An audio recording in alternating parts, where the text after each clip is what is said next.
நாம் சாயப்பா கிட்ட ஆரத்தியோ சச்சரிதமோ இருக்கக்கூடாது. ஆனால் இன்னைக்கு நிறைய பேர் உங்கள் பிரச்சனைகள் தீரணும்னா வாரத்துக்கு ஒரு வாரத்துக்குள்ள இத்தனை சாப்டரையும் நீங்கள் முடிக்கணும் அப்படின்னு நிறைய இடத்துல இன்னைக்கு பிரசங்கம் பண்ணிக்கிட்டு இருக்காங்க. இது 100% தப்பு. என்னோட பிரச்சனை ஒரு மலை போல, என் பிரச்சனை ஒரு கடல் ஆழத்தை போல. அப்படி இருக்கும்போது இந்த இத்தனை சாப்டர்ஸை இந்த 7 நாளுக்குள்ள முடிச்சா என்னோட பிரச்சனை எப்படி தீரும்?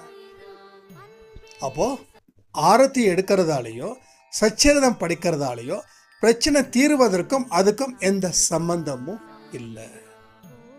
இதுதான் பாயிண்ட் 1. அப்போ நீங்கள் பரவச நிலையை உங்கள் மனசுக்குள்ள எப்படி கொண்டு வரீங்கன்னா, இது செய்யும்போது வரக்கூடிய நம்பிக்கை, அந்த நம்பிக்கை மூலமாக